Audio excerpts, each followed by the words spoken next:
All right, I just went out in the garden and picked so many tomatoes. We got some huge ones. This one is almost as big as my face. This is an heirloom variety, and these are really fun to grow because they come in all crazy shapes and sizes, but this one got really big. My niece and nephew were here yesterday, as you can tell, but so we have so many tomatoes, and I am going to turn them into pasta sauce. I made a small batch of salsa the other day, but now I'm going to do pasta sauce, and I tried this last year for the first time and I really liked it. This is the Mrs. Wages pasta sauce. It's got all the seasonings and stuff that you want. You can also add onions, peppers, all of that. So I did pick a couple of peppers that I'm going to add to it. I have an onion here. I'll probably add that as well. Maybe a little bit of our seasonings from the garden. I've been saving and there we go. I've been saving and drying our own, this is our little canning area. I'll have to do a video on that, but our own Italian seasoning. So I'll probably use a little bit of this as well. But this is very seasoned. You don't really need too much. So just follow the directions on the back, and that's what this video will be about. The first thing that I like to do when I'm doing any type of canning is setting up my space. So I have my scale here. I'm going to weigh out 6 pounds of tomatoes. And then I have a pot here that's coming up to a boil. And this is just going to be to blanch the tomatoes. So I will put a little X on the bottom of them. And I'll show you all this. You blanch them for just about 2 minutes until they split. And then I'm going to bring them over here to some cold water in the sink. I'll add ice to that so that the skins just peel off really easily. Then I will collect them all in this bowl. Then they'll go over to the pot back over here, this one, and this is where I will core them and slice them, add them to this pot, add in my seasonings, and cook them down. And then once I get all of that done, I will use my canner, and then we will can them. Get 6 pounds of our tomatoes weighed out. You want to zero out your scale after you put your bowl on it.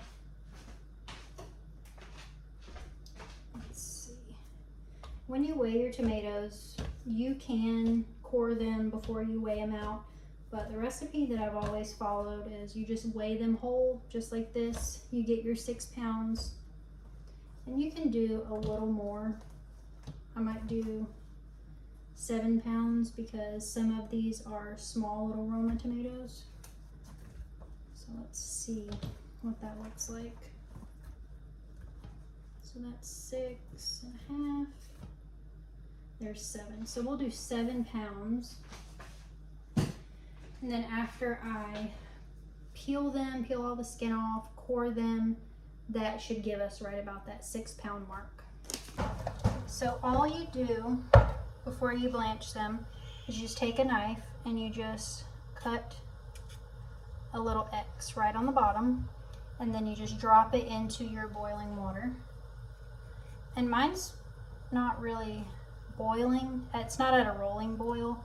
It is just coming to a boil, but that's usually hot enough. So after you do a couple tomatoes, you just wait for that skin to split. I'll show you what that looks like. It really doesn't take long. I would say maybe a minute for each tomato, and I only do a couple at a time. That way you don't bring the temperature of the water down too much. Okay, so these are split on the bottoms, and I just move them around to kind of keep an eye on them. And this is exactly what it looks like. This is what you want here. So it has split all by itself, not just the X that I put on the bottom. So let me go grab a bowl here. Just use the strainer. And this is where we will collect the ones that have split. Like this one here. You can see that skin has split all by itself. So after they split, I'm going to get a different bowl because this is going to drip on the floor. You want to add them to your cold water. Let them sit. I'll probably add some more water to this.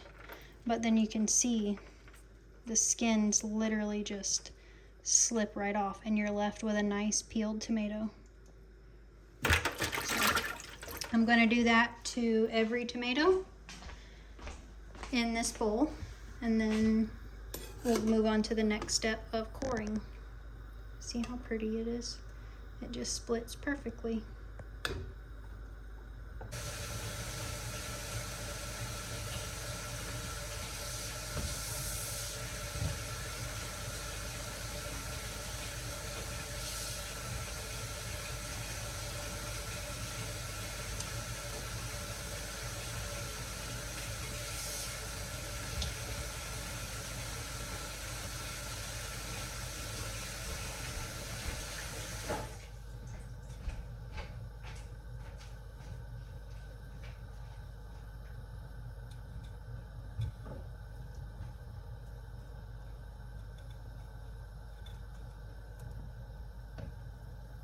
Got all of our tomatoes blanched and in the cold water. Now we're just going to go through and peel all the skins off, and then we'll core them.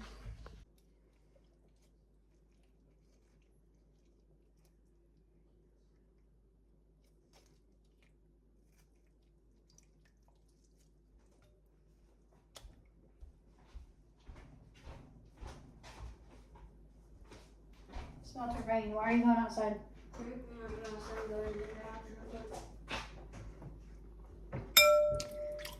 Okay, so you can see how the skin is split here, and then you can literally just slip the skin right off.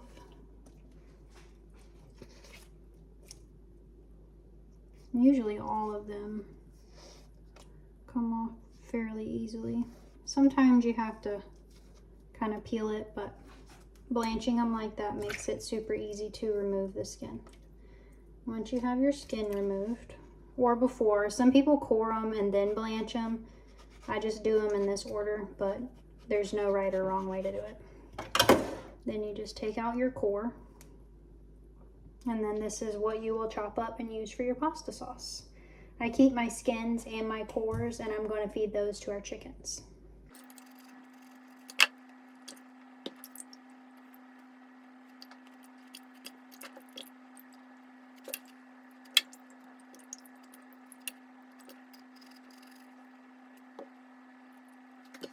With these smaller ones, I do not typically core them. I just take that top portion off, because whenever you go to slice them and cut them open, there's really not much of a core.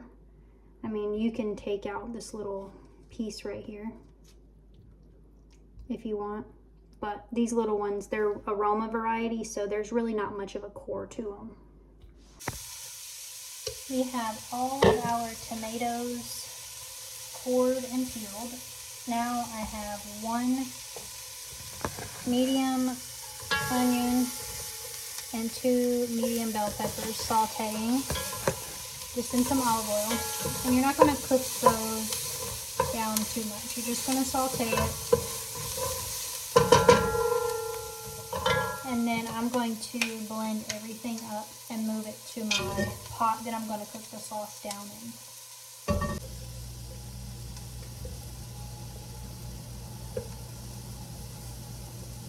You can make this chunky, you can make it smooth.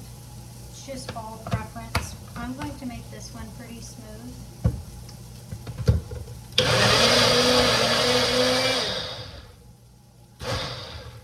So, quick blend, and then we are going to turn this on to about medium. I'm going to pour all of our tomato sauce, and I'm also going to blend my peppers and onions. So we're going to get all that blended up, add it to the pot, and then we'll add our seasonings, a little bit of sugar, our thyme and oregano from the garden, and then cook that down. And this is what it is looking like so far. This is just the tomatoes that we blended and a little bit of the bell pepper and onions. Now we're going to add the seasoning mixes.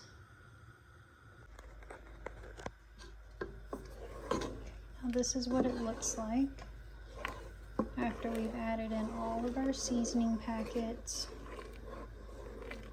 It is pretty liquidy, but you're going to cook this down, and as you cook it down over about medium to low heat, it will thicken. So while that works on cooking, I'm going to get our canner set up.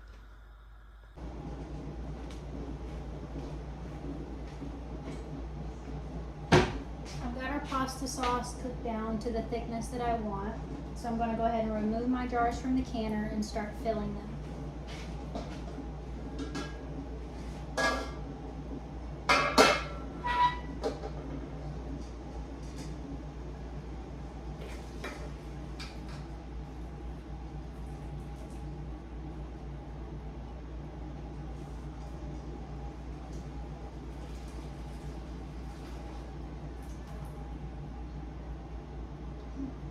This one has a crack in it, so I won't be using it.